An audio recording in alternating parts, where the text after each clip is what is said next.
திருநாவுக்கரசு வளர்த்து தொண்டின் நெறிவாழ வருஞான தவமுனிவர் வாகீசர் பெருநகர் சீர்படவல்லவர் வாய்மை திகழ் ஒரு நாவுக்கு உரை செய்ய ஒண்ணாமை உணராதே. மங்கையர்க்கரசி தனியரசி எங்கள் குல தெய்வம் வளவர் திரு குல கொழுந்து வழக்கை மாணி செங்கமல திருமடந்தை கண்ணினாடாள் சொல்லிட்டு இப்ப 2 பேர் தான் சேக்கிழார் பெரிய புராணம் எழுதினார் இல்லைங்களா. அந்த பெரிய புராணத்துல 2 பேர் தான் குறிப்பிட்டு பெயர் சொல்லி ஆரம்பிச்சிருக்கிறாரு. திருநாவுக்கரசர் ஒண்ணு, மங்கையர்க்கரசி ஒண்ணு. இந்த 2 பேரை தான் அவர் இந்த பெரிய புராணத்துல சொல்லியிருக்கிறார். இப்ப திருநாவுக்கரசர் எப்படி பேர் வந்ததுன்னா, முன்பு அவருக்கு வாகீசன் என்று பேர். அவர் கைலாயத்துல ராவணன் போனாங்க இல்லைங்களா, இலங்கை வேந்தன் ராவணன் கைலாயத்துல போறாரு. போகும்போது இந்த கைலாய மலை தடுத்து இருக்கிறதுக்காக இந்த மலையை அப்படியே தூக்கின உடனே அவர் ஒரு பெரு விரல்ல ஒரு நகத்துலதான் அமுக்குனா அந்த கைலாய மலைக்கு அடியில மாட்டிக்கணும். ஓலம் ஓலம்னு ஆயிரக்கணக்கான வருஷம் அழறாரு. அப்படி இருக்கும் போது அங்க சரௌண்டிங்ல ஃபுல்லா முனிவர்கள்ல தவம் செய்து கொண்டிருப்பாங்க. அந்த தவம் செய்து கொண்டிருக்கிற முனிவர்கள்ல ஒருவர் இந்த நாவுக்கரசர். வாக்கீசர், வாக்குக்கு ஈசர். இந்த பிறவில நாவுக்கு அரசர். நம்ம பெயர் எப்பவுமே முன் ஜென்மாந்திர தொடர்பா தான் இருக்கும் பாருங்க. இந்த வாகீசர் என்ன பண்ணாரு, சும்மா இருக்கா, எல்லாரும் கம்முன்னு இருக்காங்க, இவரும் கம்முன்னு இருந்திருக்கலாம். ஆனா இல்லாத இந்த ஓலம் அழறத கேட்டு ஐயோ பாவானிட்டு, ஏன்பா ஓலம் அழுதுட்டு இருக்க, இறைவன் இசையில மயங்குறவன், அதனால ஒரு இசைய பாடு.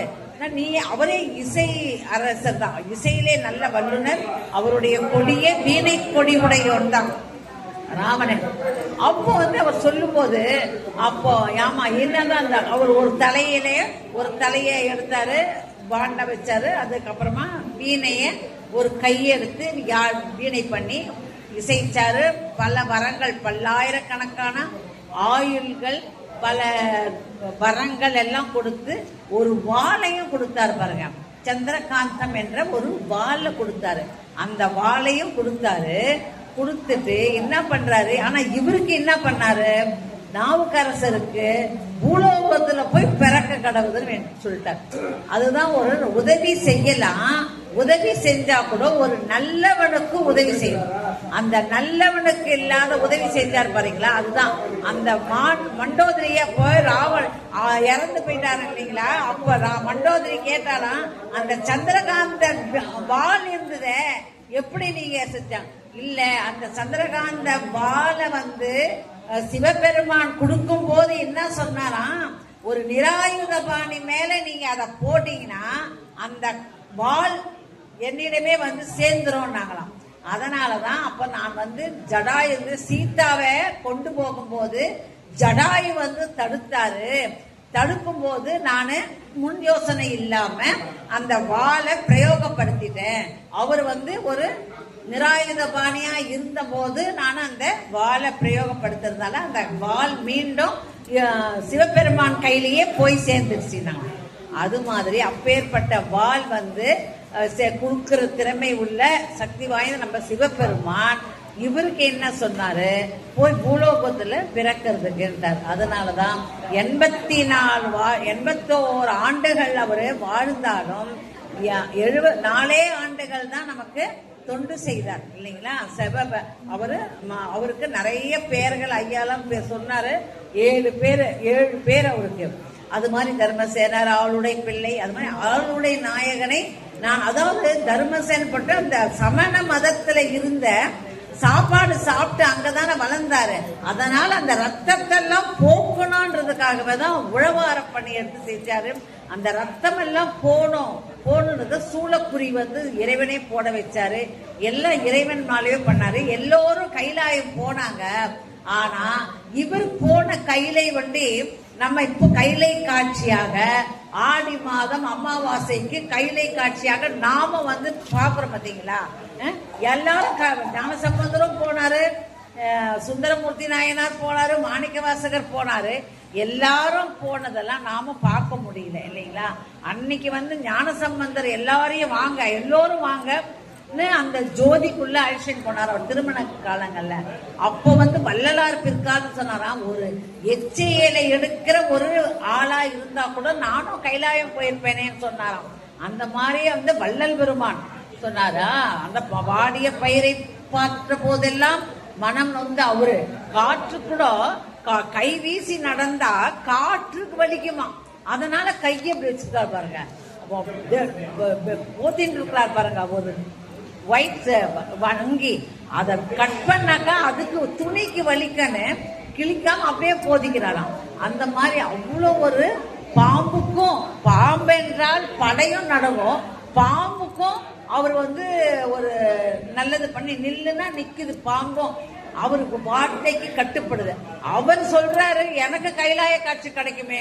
அந்த மாதிரியான கைலாய காட்சியை நாம இப்போ வட கைலாயத்தை பார்க்க முடியலனாலும் இந்த தென் கைலாயத்தை அப்பர் பெற்ற இன்பத்தை நாமும் பெற்று இப்ப அந்த சுகத்தை நம்ம அனுபவிக்கிறோம் இல்லைங்களா?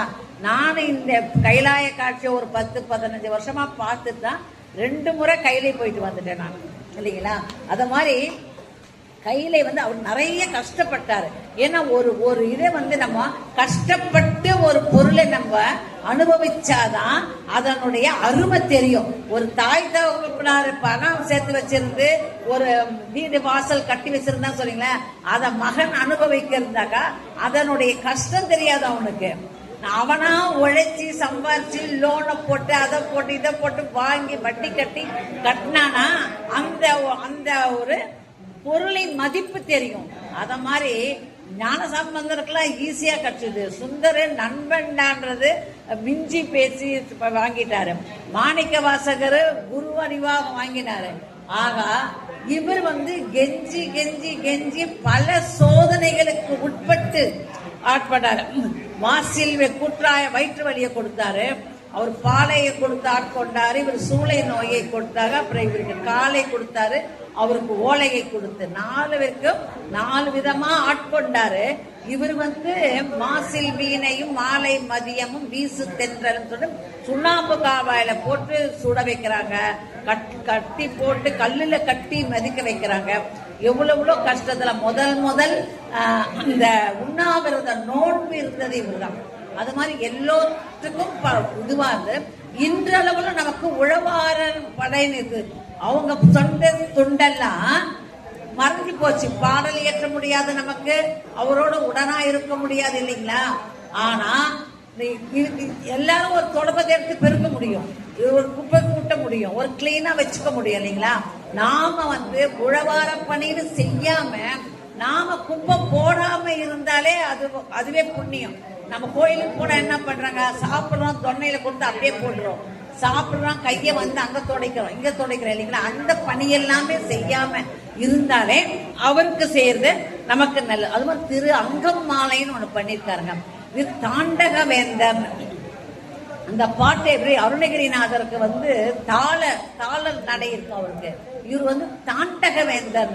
அரியானை அந்தனர்சம் சிந்தையானை அருமறையின் அகத்தானை அணுவை யாருக்கும் தெரியாத தத்துவனை தேனை பாலை திகழ் ஒளியை தேவர்கள் துங்கோனை மற்றை கரியானை நான்முகனை கனலை காற்றை கனைக்கடலை குளவரையை கலந்து நின்ற பெரியானை பெரும்பற்ற புலியூரானை பேசாத நாளெல்லாம் பிறவானாலே என்று அந்த மாதிரி அப்படியே தொடர்ந்து சொல்லிக்கிட்டே போலாம். அது மாதிரி தாண்டக வேந்தன் சொல்ற பேருங்க. சுற்றமிழால் என்னை பாட வச்சாரு. மனித பிறவி வேண்டும். நாங்க எல்லாருமே மனித பிறவி வேண்டாம், தான் சொல்லுவாங்க எல்லாருமே. பிறவாத இன்பம் அன்பு வேண்டி பின் வேண்டுகின்றார், பிறவாமை வேண்டும் மீண்டும் பிறப்புண்டேன் உன்னை என்றும் மறவாமை வேண்டும் இன்னும் வேண்டும் நான் மகிழ்ந்து பாடி அரவாணி ஆடும் போது உன் அடியின் கீழ் இருக்க என்றார்னு காரைக்கால் அம்மையார் பாடுறாங்க. நீ ஆடினிரு நான் பாடுறேன். அப்பேற்பட்டவங்களே எனக்கு பிறவி வேண்டான்றாங்க. ஆனா நாவுக்கரசர் துன்பமா கஷ்டப்பட்டது, வயதுல மூத்தவர், 81 வயது வரைக்கும் இந்த உலகத்துல இருந்தவர், அவரு பிறவி வேண்டும்ன்றார். ஏன் பிறவி வேண்டும், இன்னும் நான் தொண்டு செய்யணும்ன்றாரு பாருங்க. குனித்த புருவமும் ஒவை செவ்வாயில் குமின் சிரிப்பும் பனித்த சடையும் பவளம்போல் மேனியில் பால் வெந்நீரும் இனித்த முடைய எடுத்த பொற்பாதமும் காணப்பெற்றால் மனித பிறவியும் வேண்டுவனே இம்மாநிலத்தே. எங்க இந்த மாநிலத்தே, இந்த தமிழகத்துல நாம பறக்கணும். தென்னுதான் தென்னா எந்நாட்டவர்க்கும் இறைவா போற்றி. தென்னாடுடைய வட கைலாயத்துக்கே போனா கூட தென்னாடுடைய சிவனே போற்றி தான் சொல்றோம். வடநாட்டுடைய சிவனே போற்றியில கைலாயம் அங்க இருந்தா கூட, கைலாயத்திலே நாம போனா கூட தென்னாடுடைய சிவனே போற்றியம்.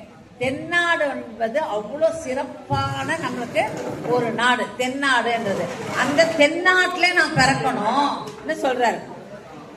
அத மாதிரி ஒரு அங்கம் மாலைன்னு தலையே நீ வணங்காய் தலை மாலை தலை கனிந்து தலையாலே பலி தேடும் தலைவனை தலையே நீ வணங்காய் கண்கால் கண்மீன்களோ கடல் நஞ்சுண்ட கண்டன் தன்னை எந்தோல் வீசி நின்றாடும் பிரான் தன்னை கண்கால் கென்மீன்களோ செவிகால் கென்மீன்களோ சிவன் எம்மீரை செம்பவளம் எரிபோல் மேனி பிரான் தீரம் எப்பொழுதும் செவிகால் கேள்மீன்களோன்னு ஒவ்வொரு அவயத்துக்கும் என்ன வண்ண பணி. அதுதான் கால்களால் என்ன பயன், அரண் கோயில வள வரணும். கைகளால் என்ன பயன், பூ கட்டி சுவாமிக்கு போடணும். கண்களால் என்ன பண்ண அவனை பார்க்கணும்.